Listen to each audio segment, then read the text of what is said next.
Welcome back to the weekend. So Democrats are going on offense after Donald Trump seemed to flip-flop on how much authority he's giving Elon Musk, all the federal government.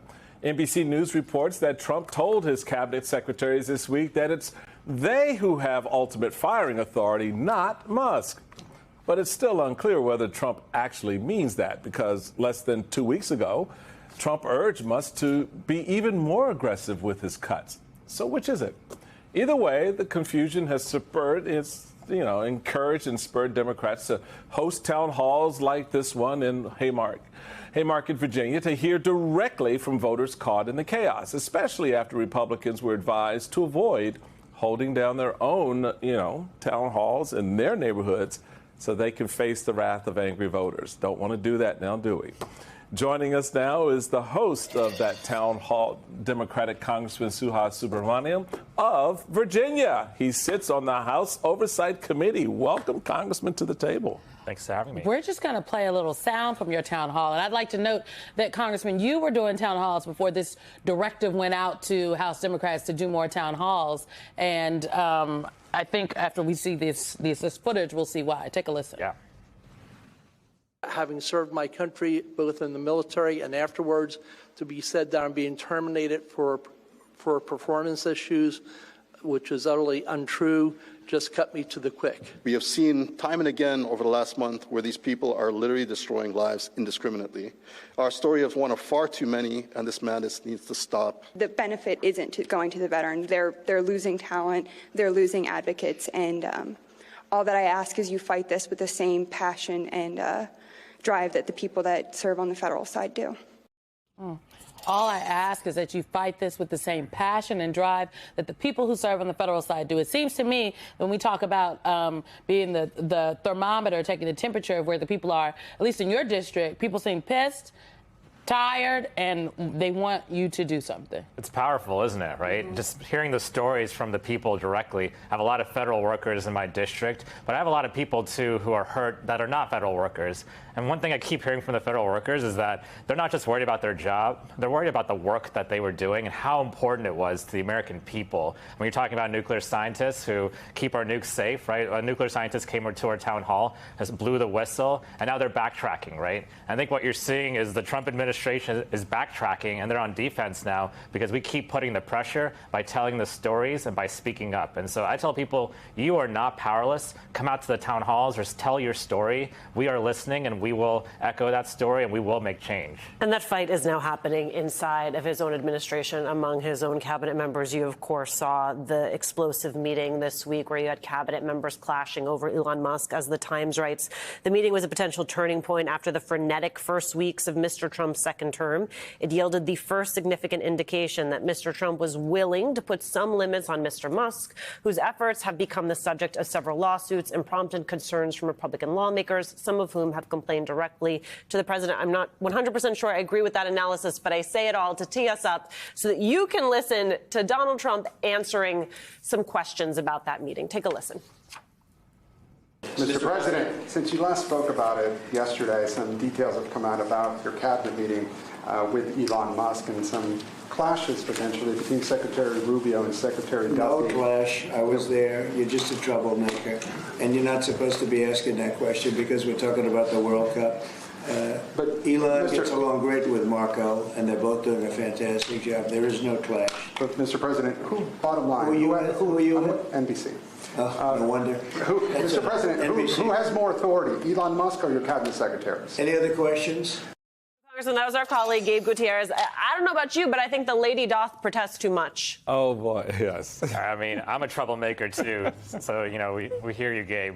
But, more than that, I mean, again, he's trying to make everyone happy. He's making nobody happy right now. And, he wanted to give, Elon Musk free reign to do whatever he wanted. And the agency heads were pushing back because, again, it's bad for the American people. And the American people are speaking up. And so I tell people, keep speaking up, keep fighting back because it's working. I know that I will, certainly. Yeah, Congressman, this whole Doge thing, this is where I kind of come down at the end of the day. I know Republicans control the House and the Senate and have ceded that authority.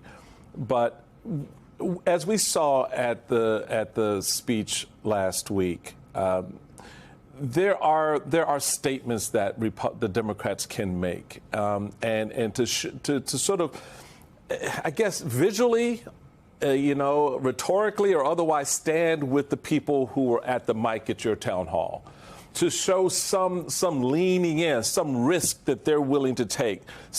Congressman Al Green took a risk on behalf of a lot of people out there, to point out that the president in that moment from that podium was lying. And he was lying to the American people about their health care, about what is going to happen to them. You took that risk as well by inviting your community to come and, okay, talk to me, tell me what's impacting you. I put you in a little awkward position. Why does it seem that that's so hard to do across the board? You had 10 Democrats vote to censure Al Green. That, I'll be honest with you, wouldn't have happened in a Republican scenario playing up, because there would have been the discipline of knowing we're all going to do this together to make the bigger point. Do you see that changing inside the Democratic caucus, where more folks are going to take that risk like you and Congressman Green? Well, I'll say this. When we have a pretty united message right now, we're going to fight these cuts in Medicaid and Social Security. We're going to fight this budget. We're going to be fighting a lot of what's happening at DOGE, because it's affecting all of our communities. So we have a united message. Now, the way people deliver that message might be different, right? Some people might be more aggressive, like Congressman Green was. Some people have a different way, like Senator Fetterman, right? But we have the same message, which is, what's happening is not good for the American people, and I think that's really important. So, the way I do it is I tell the stories. I get on the House floor and I point out the hypocrisy and the corruption, right? But we've got other people doing it in other ways, and that's okay. I think the diversity amongst the Democratic electorate in the caucus is the challenge, but also the opportunity, frankly. But I just have to wonder, it feels like a tough time to be a Democrat elected to Congress, because people are like, the Democrats ain't doing enough, the Democrats ain't doing this, boo the Democrats. Are you all at least even a little bit frustrated with the fact that I think that you have your finger on the pulse of where the people are, especially in your district, but you also just recently came from the local level, state legislature, right? So you had to be close to the people. Are you at all frustrated, or any of your colleagues frustrated by the fact that it seems to be that there are some people within the caucus that maybe aren't as close to the people, therefore there's maybe a little bit of a disconnect in kind of what the temperature is?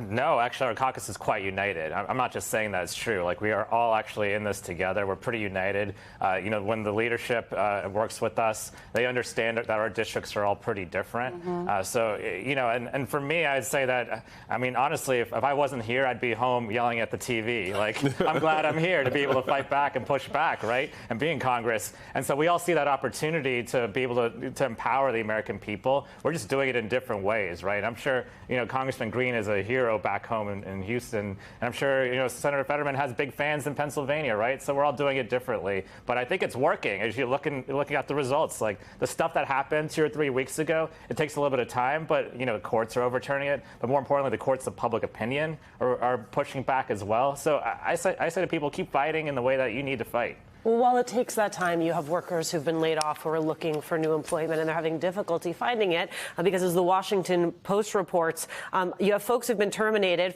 and they were told it was for, quote, performance reasons, despite glowing evaluations, but they could improve that to potential employers after getting locked out of their files. Several worried that President Donald Trump and Musk were torching their professional reputations.